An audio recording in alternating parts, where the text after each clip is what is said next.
नमस्कार, one India Hindi में आपका स्वागत है। कांग्रेस के वरिष्ठ नेता और सांसद मनीष तिवारी के एक ट्वीट ने सियासी गलियारों में हलचल पैदा कर दी है।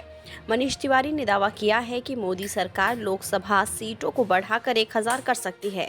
उन्होंने ये भी दावा किया है कि इसके लिए सरकार एक प्रस्ताव लाने वाली है और पार्लियामेंट का नया चैम्बर भी इसी के लिए तैयार किया जा रहा है।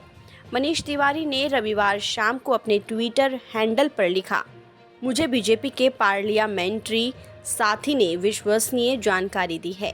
2024 लोकसभा चुनाव से पहले निचले सदन की स्ट्रेंथ 1000 या उससे ज़्यादा किए जाने का प्रपोजल रखा गया है।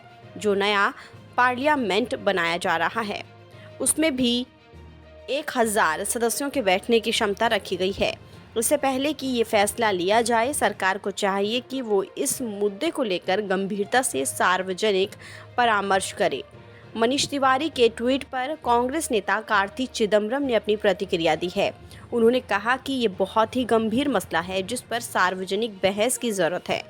भारत एक बड़ा देश है, अगर स्ट्रेंथ बढ़ाई जाती है तो इस पर सबकी राय ली जाए, क्योंकि अगर सीटों का इजाफा जनसंख्या के आधार पर किया गया है तो इससे दक्षिणी राज्यों का प्रतिनिधित्व और प्रभाव कम हो जाएगा, जो कि स्वीकार नहीं है।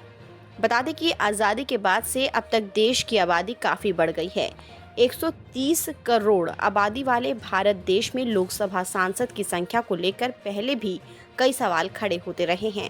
पूर्व राष्ट्रपति प्रणब मुखर्जी ने भी साल 2019 में एक कार्यक्रम में इसको लेकर सवाल खड़े किए थे। उन्होंने कहा था कि आखिर कोई सांसद कितने लोगों की आबादी का प्रतिनिधित्व कर सकता है। उन्होंने तब संविधान संशोधन के लिए परिसीमन पर लगी रोक हटाने की मांग की थी।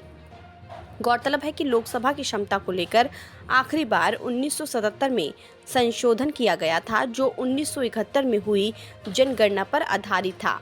उस समय देश की आबादी करीब 55 करोड़ थी, लेकिन तब से लेकर अब तक 40 साल में देश में आबादी दोगुनी से ज़्यादा बढ़ गई है। बता दें कि सेंट्रल विस्टा एवेन्यू पुनर्विकास परियोजना के तहत देश में नए संसद भवन का निर्माण कार्य जारी है।